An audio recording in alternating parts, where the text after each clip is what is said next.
திருவாரூர் மாவட்டம் நன்னிலம் சட்டமன்ற தொகுதியில் அதிமுக வேட்பாளராக போட்டியிடும் முன்னாள் அமைச்சர் காமராஜை ஆதரித்து வலங்கை மாநில அமமுக பொதுச் செயலாளர் டிடிவி தினகரன் பிரச்சாரம் செய்து வருகிறார். அந்த காட்சிகளை பார்க்கலாம். அவர்கள் நம்புவது சிறுபான்மை மக்கள் என்னவோ மோடி அவர்களுக்கு எதிராக இருப்பதாக திமுக ஒரு பொய் பிரச்சாரத்தை செய்து கொண்டிருக்கிறது.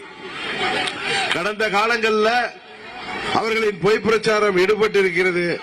ஆனால் இப்பொழுது மூன்றாவது முறையாக பிரதமராக மோடி அவர்கள் வந்த பிறகு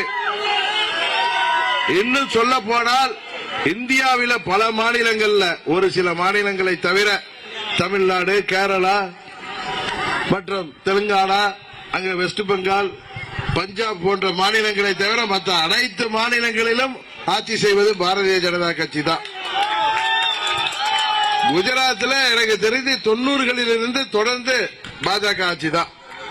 அதுபோல மத்திய பிரதேசமா இருக்கட்டும், பீகாரா இருக்கட்டும், பீகார்ல இப்ப மாபெரும் வெற்றி பெற்றார்கள். எங்கேயும் சிறுபான்மை மக்களுக்கு, குறிப்பாக இஸ்லாமியர்களுக்கு எந்த ஒரு பாதிப்பும் இருந்ததாக நாம் யாரும் கேள்விப்படவில்லை. திமுக சும்மா ஸ்டாலின் அவர்கள் பூச்சாட்டி காமிச்சிட்டு இருக்கார். இன்றைக்கு பாத்தீங்கன்னா இப்தார் நோன்பு இந்தியாவில தான் இஸ்லாமிய சொந்தங்கள் அதை நிம்மதியாக கொண்டாட முடிஞ்சது.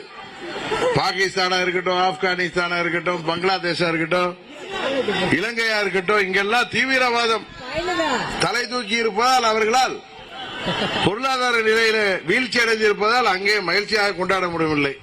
வளைகுடா நாட்கள் தெரிய நாடுகள்ல அங்க இந்த போர் மேகங்கள் சூழ்ந்திருப்பதால் எவ்வளவோ பணக்கார நாடுகளாக இருந்தாலும் நிம்மதியாக அங்க இருக்க முடியல. இங்கெல்லாம் வெடி வெடிக்கிறீங்க, வான வெடிக்க விடுறோம், அங்க வெடி சத்தம் கேட்டாலே மக்கள் வெளியில வர பயந்து கொண்டு இருக்கிறார்கள். ஈரான் ஒரு இஸ்லாமிய நாடு. ஆனால் ஈரான் இந்தியாவை ஒரு நட்பு நாடாக இன்றைக்கு நடத்துகிறது.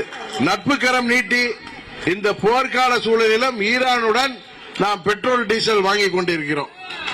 இந்திய கப்பல்களுக்கு அந்த ஹார்மோஸ் நீரிணை இந்திய கப்பல்களுக்கு திறந்து விடப்பட்டிருக்கிறது. நீங்க தொலைக்காட்சிகளையும் பத்திரிகைகளையும் பார்த்திருப்பீங்க. இப்ப இந்தியா ஒரு மதவாத நாடாக இருந்தால், மோடி அவர்கள் இந்துத்துவ கொள்கைக்காக இஸ்லாமியர்களுக்கு எதிராக இருப்பவராக இருந்தால், ஈரான் போன்ற தீவிர இஸ்லாம் நாடுகள் இந்தியாவுக்கு ஆதரவாக இருப்பார்களா? தயவு செய்து நமது பகுதியிலே தமிழ்நாட்டில் வாழ்கிற இஸ்லாமிய சகோதரர்களும் கிறிஸ்துவ சகோதர சகோதரிகளும் எண்ணி பார்க்க வேண்டும்.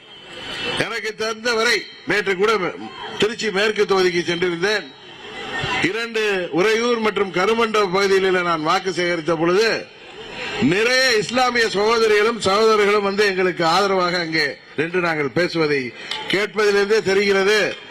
அவர்கள் மோடியை ஏற்றுக்கொண்டிருக்கிறார்கள், தேசிய ஜனநாயக கூட்டணியை ஏற்றுக்கொண்டிருக்கிறார்கள். திமுக பாஜகவோட கூட்டணி வைத்தா பாஜக நல்ல கட்சி, அண்ணா திமுக கூட்டணி வச்சா, நாங்க கூட்டணி வச்சா உடனே மதவாத கட்சி என்று திமுக பிரச்சாரம் செய்யறாங்க. இது எப்படி ஏற்றுக்கொள்ள முடியும்? இன்றைக்கு தமிழ்நாட்டில் எல்லோரும் நிம்மதியாக இருக்க. இனி செல்லும் இடமெல்லாம் செய்தி. தந்தை டிவியின் வாட்ஸ்அப் சேனலை ஃபாலோ பண்ணினா செல்ல இருக்கும் இடமெல்லாம் செய்தி. இதோ QR கோட் இப்பவே ஸ்கேன் பண்ணுங்க, ஃபாலோ பண்ணுங்க.